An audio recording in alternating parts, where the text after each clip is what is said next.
करना होता है, किसी को भाई वो सोशल स्टेटस पसंद है, किसी को लाल बत्ती की गाड़ी, किसी को वर्दी पसंद है। सबके रीज़न होते हैं अपने एग्ज़ाम देने के। बट वो रीज़न सबसे पहले पता करना बहुत ज़्यादा ज़रूरी है कि आप ये एग्ज़ाम क्यों देना चाहते हैं। अगर आपके मन में ये आपको पता ही नहीं है कि आप एक एग्ज़ाम क्यों दे रहे हैं, तो आप मेरी बात मानिए, मतलब 1 साल 2 साल 3 साल आपके निकल जाएंगे, आपको पता नहीं चलेगा और वो बहुत ज़्यादा टाइम वेस्ट होगा। और 2 साल आपके निकल गए तो तीसरे अटेम्प्ट तक अगर आप खुद को संभाल भी लेंगे तो आप इतने प्रेशर में आ जाएंगे कि 2 बार नहीं निकला तो तीसरी बार भी आपका नहीं निकलेगा। और अगर आप कोई इंटरव्यू तक अगर गया हुआ है, कोई रिपीट अगर कर रहा है, या जिसने थोड़ा भी अंदाज़ा लगाया होगा, इंटरव्यू का सबसे पहला कोई भी क्वेश्चन प्रिपेयर करता है तो यही होता है, वाई सिविल सर्विसेज, आप एग्ज़ाम क्यों देना चाहते हैं, आप इस सर्विस में क्यों आना चाहते हैं। तो एनीवेज जब भी आप पढ़ाई करेंगे, अगर आपका प्री मेंस क्लियर हो भी गया तो उसके बाद में पहला काम ही आप ये करने वाले हैं कि आप ये पता लगाएंगे कि मेरे को एग्ज़ाम क्यों देना है। तो मैं ये बोलूँगा, आप सबसे पहले पता लगाइए, अपनी तैयारी स्टार्ट करने से पहले पता लगाइए कि आपको ये एग्ज़ाम क्यों देना है। जब तक आपके मन में वो क्लियर नहीं है तब तक आप अच्छे से कर भी नहीं पाएंगे। और अगर आपने पहले क्लियर कर लिया तो आपकी आगे के 2 साल 3 साल बहुत आराम से निकलेंगे, आपको पता भी नहीं चलेगा। बस आपको उसके बारे में मेहनत करनी है। अगर मुझे पता है कि ये मेरा रीज़न है, इस रीज़न से मैं काम करना चाहता हूँ, तो मेहनत करने में ज़ोर भी नहीं आता। जिसके मन में खोट होती है, जिसके मन में होता है कि थोड़ा टाइम पास करने के लिए कुछ पता है नहीं, लोग उठ के आ जाते हैं कि सिविल सर्विसेज की तैयारी कर रहे हैं और फिर उसके बाद में ना वो पूरे मन से कर पाते हैं, फिर उनका टाइम भी वेस्ट होता है, उनके पैसे भी वेस्ट होते हैं। उनकी मतलब जो पूरा यूथ है 20 से 25 30 वाला जो फेज़ है, कितना प्रोडक्टिव फेज़ होता है, तो आप काफ़ी कुछ सीख सकते हैं, कर सकते हैं, वो आप इस एग्ज़ाम में निकाल देते हैं। इसलिए बहुत ज़रूरी है आप सबसे पहले ये डिसाइड करिए कि आपको एग्ज़ाम क्यों देना है। आपका कोई भी रीज़न हो सकता है, आपको किसी और से पूछने की ज़रूरत नहीं है। आप बस अंदर खुद बैठिए, सोचिए। और इसका एक बहुत बड़ा फ़ायदा ये है कि पूरे जो एग्ज़ाम की प्रोसेस है उसके अंदर होते हैं अप्स डाउन्स आते हैं सबको। लगता है कि यार मैं कहाँ आ गया, कहाँ फंस गया, ये क्यों कर रहा हूँ, या मेरे साथ में कॉलेज में दोस्त था, ये तो देखो यहाँ पहुँच गया, मैं यहीं पर एक इधर ये किताब के अंदर लगा हूँ। ऐसे एग्ज़ाम में जिसका कुछ अता पता ही नहीं है कि भाई प्री क्लियर होगा, नहीं हुआ तो मेंस क्लियर होगा, हुआ तो पता नहीं इंटरव्यू में क्या पूछेंगे। उस वक्त अगर आप बस अपनी आंख बंद करके एक बार सोच लेंगे कि आपने सबसे पहला काम जो करा था, आपने जब सोचा था कि मेरे को एग्ज़ाम क्यों देना है, जैसे ही आपने वो चीज़ सोची, आप सारी नेगेटिव चीज़ें भुला जाएंगे, आप सीधे पॉजिटिव माइंडसेट में आ जाएंगे। बहुत लोगों को होता है कि सर नेगेटिव चीज़ें बहुत आती है माइंड के अंदर, तो डर बहुत लगता है, ये पॉजिटिव अप्रोच बनी नहीं पा रही है। वो पॉजिटिव अप्रोच बनाने के लिए वो सबसे पहले रीज़न सोचिए कि आप ये क्यों आए हैं।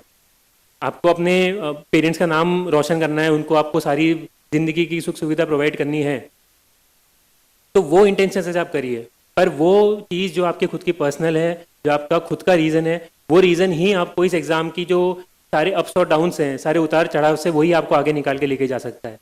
मैं सबसे ज़्यादा इस पर इम्फेसाइज इसलिए कर रहा हूँ, सबसे ज़्यादा जोर इस पर इसलिए डाल रहा हूँ क्योंकि मेरे हिसाब से ये बहुत इंपॉर्टेंट चीज़ है।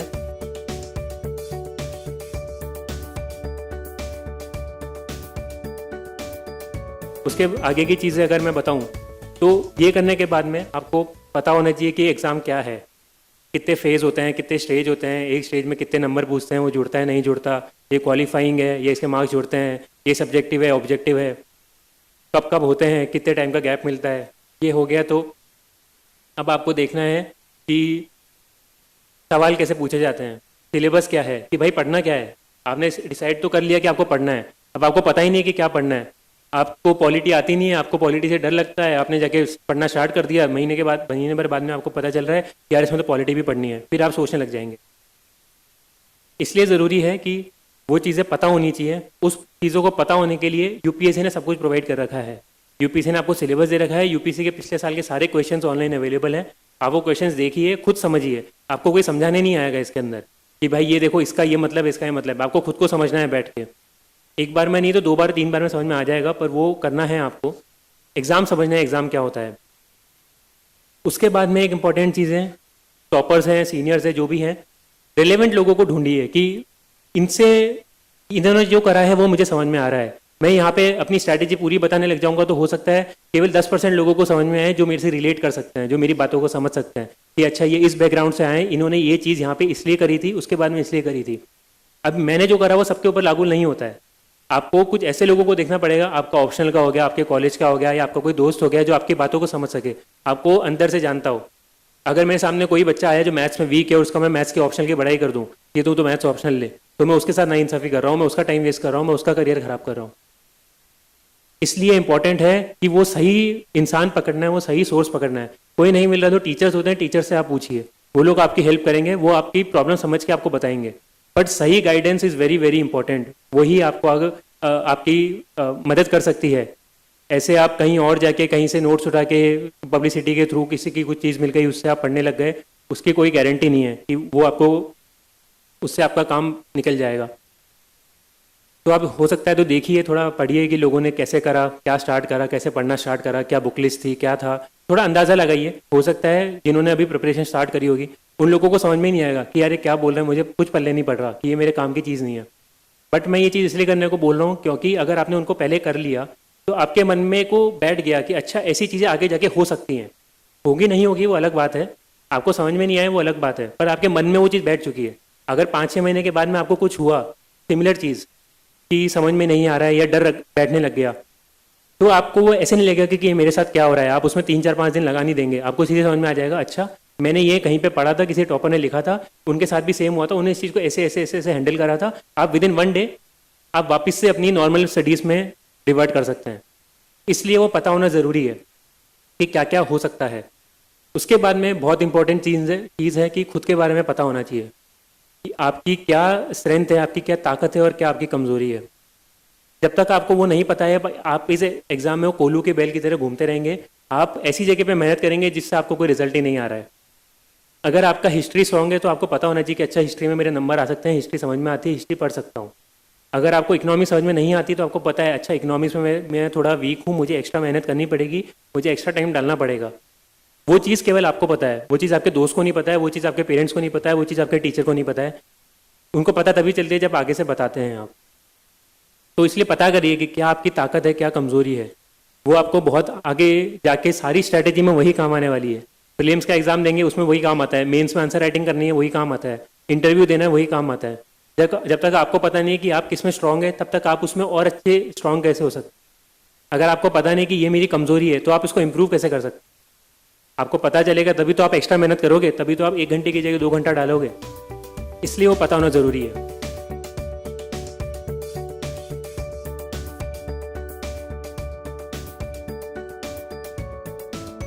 नेक्स्ट चीज़ है इसी से आगे जुड़ती है, वो होता है ऑप्शनल। ऑप्शनल बहुत लोगों को डाउट होता है कि क्या ऑप्शनल ले, कौन सा ऑप्शनल अच्छा है, ये ऑप्शनल अच्छा कर रहा है या बुरा कर रहा है, यूपीएससी इसमें स्केलिंग कर रहा है या इसमें नंबर कम आ रहे हैं, टॉपर इसमें कम आ रहे हैं, इसके नंबर तो इतने ज़्यादा ही हैं। ये सारी साइड की चीज़ें हैं। उसके पहले इंपॉर्टेंट है कि आपको क्या चीज़ समझ में आती है, किस चीज़ को आप पढ़ सकते हैं। यहीं पे आपकी ताकत और कमजोरी का फ़ायदा उठा सकते हैं आप। आपको पता है कि ये सब्जेक्ट मेरा स्ट्रॉन्ग है, इसको पढ़ सकता हूँ, तो वो आपकी ऑप्शनल की पॉसिबिलिटी है। जो आपका सब्जेक्ट ही वीक है, मैं टाइम ही वेस्ट नहीं कर रहा उस ऑप्शन को सोचने के लिए, क्योंकि मुझे ये वाली चीज़ पता थी, मैंने ये चीज़ पहले कर रखी थी। मैंने मेरा option with in 5 minutes decide करा था। 5 मिनट मैंने सोचा, उसके बाद में मैंने दिमाग ही नहीं लगाया कि मेरे को कोई और ऑप्शन लेना है, क्योंकि मेरे दिमाग में वो क्लैरिटी थी कि मुझे पता था मेरी मैथ्स स्ट्रॉन्ग है, मैं मैथ्स पढ़ सकता हूँ, मुझे मैथ्स पढ़ने में जोर नहीं आएगा। अगर मैं बोर होऊंगा मैं तभी भी उठा के रात के 12-2 बजे भी कोई उठा के बोले कि ये तुमको ऑप्शनल पढ़ रहा है, मैं पढ़ लूंगा। अगर मैं जीएस से कभी बोर हो गया, वही बार जीएस 1 2 3 4 कितनी बार पढ़ेंगे, बोर हो गया तो मैं उसे ब्रेक लेने के लिए मैथ्स पढ़ सकता हूँ। इन सब कारणों से मैंने मैथ्स पसंद करा। मेरे पास बहुत सारे बच्चे आके पूछा कि सर कौन सा ऑप्शन ले। अब मैं नहीं बता सकता, मैं किसी को बताता भी नहीं हूँ। आप में से भी कोई पूछना चाहेगा तो मैं नहीं बोल सकता, क्योंकि मुझे पता नहीं है कि आपको क्या पसंद, वो केवल आपको पता है। हो सकता है कि आप 2-3 सब्जेक्ट्स में कंफ्यूज हैं, उसमें आप कर सकते हैं कि 2 सब्जेक्ट पे आइए, फाइनल में एकदम एंड में आप देखिए कि अब इन दोनों में कौन सा डिसाइड करूँ। तब आप टीचर्स की मदद ले सकते हैं, तब आप थोड़ा पास्ट ईयर का देख सकते हैं कि क्या पूछा हुआ है, क्या पूछा जाता है, कितने मार्क्स आते हैं। वो चीज़ आप तब कर सकते हैं। स्टार्टिंग से ही आप 10 ऑप्शन खोल के बैठ जाएंगे, 10 की एनालिसिस जो बोलते हैं, एनालिसिस करने लग गए कि अच्छा इसमें इतने लोग जाते हैं, इतने सेलेक्ट होते हैं, इतने एवरेज मार्क्स हैं, इतने टॉपर के मार्क्स हैं, तो ये ऑप्शन अच्छा है। ये तो एक्सटर्नल चीज़ें, ये बाहर की चीज़ें आपके तभी काम आएंगी जब आपको खुद को पता है आपको क्या पसंद है। अगर आपको ये काम करना है तो पहले आप वो 2 ऑप्शनल पे आइए कि इन 2 में मैं सोचता हूँ कि मेरे को क्या करना है। वो दोनों 50-50 हैं, 60-40 हैं, तब आप सोच रहे हो। अगर आप कंफ्यूज हो तो आप हफ्ता 10 दिन ऑप्शनल का कोई टॉपिक उठा के पढ़ के देख लीजिए। आपको लगा कि पढ़ सकते हैं तो कंटिन्यू करिए, नहीं पढ़ सकते तो ठीक है, अब मैं ऑप्शनल पढ़ ही नहीं सकता तो मैं आगे क्यों बढ़ूँ। और कोशिश करिए कि कोई भी ईजी टॉपिक उठा के पढ़ना स्टार्ट करें। अगर ईजी टॉपिक ही मान लीजिए आपको 10 दिन में समझ में नहीं आ रहा है, मतलब वो ऑप्शनल आपके लायक है ही नहीं। अगर आप ईजी टॉपिक नहीं समझ सकते तो हार्ड की तो बात भूल ही जाइए। और कभी ये गलती मत कीजिएगा कि आप हार्ड टॉपिक पहले उठा के पढ़ने लग जाए। हार्ड टॉपिक अगर आप पहले 10 दिन में पढ़ेंगे तो आप डर जाएंगे उस ऑप्शन को लेके कि यार कितना हार्ड है, समझ में नहीं आ रहा है। हर ऑप्शन में 2 3 4 टॉपिक ऐसे होते हैं जो हार्ड होते हैं। कोई भी स्टूडेंट हो उनको एक्स्ट्रा 10%, 20%, 30% एफर्ट उसके अंदर डालना पड़ता है। 2 की जगह 4 घंटे डालने पड़ते हैं उन टॉपिक्स के अंदर। तो अगर पहले ही टफ टॉपिक देखेंगे तो आप बायस हो जाएंगे, आपको डर लगने लग जाएगा, आप पहले से सोचेंगे ये ऑप्शन मेरे लायक नहीं है, और आप कंपेयर भी नहीं कर सकते। कंपेयर करने के लिए पता होना चाहिए कि क्या बैलेंस चीज़ें हैं, और इसलिए इजी टॉपिक आप पहले उठा के पढ़िए, आपको पता चल जाएगा। नहीं हुआ तो आप टीचर से पूछिए, उसके बाद में आप बाकी सारी चीज़ें कर सकते हैं। पर पहले, और ऑप्शनल बहुत इंपॉर्टेंट इसलिए है कि ऑप्शन में टाइम वेस्ट नहीं करना है। अगर आपने मान लीजिए कोई ऑप्शन डिसाइड कर लिया है तो आप उस ऑप्शन से हटेंगे नहीं, आप उस ऑप्शन में पूरी जान डाल देंगे अपनी। अगर आपने 1 महीने पढ़ा, फिर आपका दोस्त आके बोलता है कि अरे क्या पढ़ रहे हो, अच्छा ऑप्शन नहीं है, इसमें नंबर नहीं आता है, फिर आप खुद डाउट करने लगे कि हाँ यार ये सही बोल रहा है, तो आप वापस से ऑप्शन से हट के कुछ और पढ़ने लग जाएंगे। अब आपकी 1 महीने की मेहनत वेस्ट हुई, फिर आपने जो स्पीड पकड़ी थी वो भी गई, आप नया ऑप्शन उठाएंगे, फिर पूरा टाइम वेस्ट। इसलिए ज़रूरी है कि अगर आपने कोई डिसीजन लिया है, आपको उसे स्टिक करना है, उसको कंटिन्यू करना है फॉर सम टाइम, उसको छोड़ना नहीं है। और ये सब स्ट्रैटेजी के लिए, ये ऐसा नहीं है कि आज ये कर लेते, कल वो कर लेंगे, परसों ये कर लेते। आप कोशिश करिए कि ये चीज़ नहीं हो।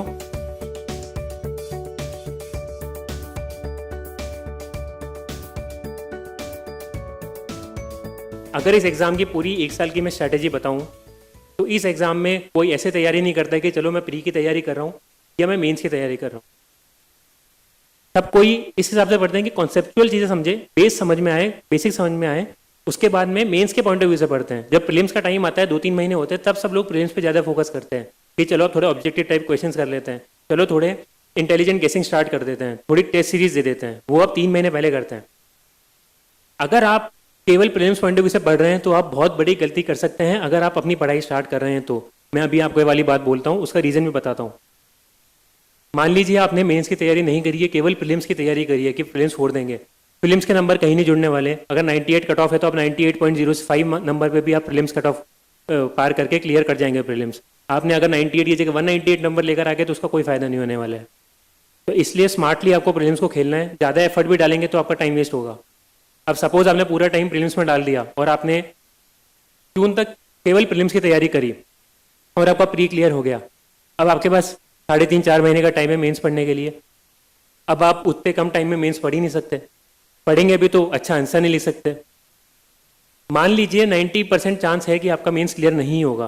कुछ 5-10% लोग एक्सेप्शनल होते हैं, उनका वो भी होगा भी, तो ऐसे कोई एक्सेप्शनल नंबर नहीं आएंगे कि खुद की पसंद की सर्विस मिल गई। वो होंगे कि बस लिस्ट के अंदर नीचे कहीं पे नाम आ गया, रिजर्व लिस्ट के अंदर आ गए। और सपोज आपने ये दे दिया, अपना मेंस भी एग्जाम दे दिया, 3-4 महीने थोड़ा घास काट के जल्दी जल्दी करके आपने अपना तैयारी कर ली, और आपने अब आप वेट कर रहे हैं रिजल्ट का कि मेंस का रिजल्ट देखते हैं, क्या पता हो जाए। उम्मीद तो लगा रखी है, उम्मीद सबकी लगी रहती है। अब दिसंबर में मान लीजिए रिजल्ट आया और रिजल्ट 90% नेगेटिव ही आना है, और सपोज नेगेटिव आया।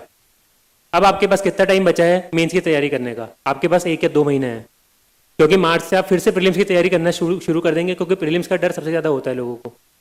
फिर आपके पास केवल 2 महीने बचे, आप मेंस के अंदर आप पढ़ ही नहीं पाएंगे, आप एथिक्स नहीं पढ़ पाएंगे, आप GS3 नहीं पढ़ पाएंगे, आप GS2 नहीं पढ़ पाएंगे, आप हिस्ट्री नहीं पढ़ पाएंगे, आप सोसाइटी नहीं पढ़ पाएंगे।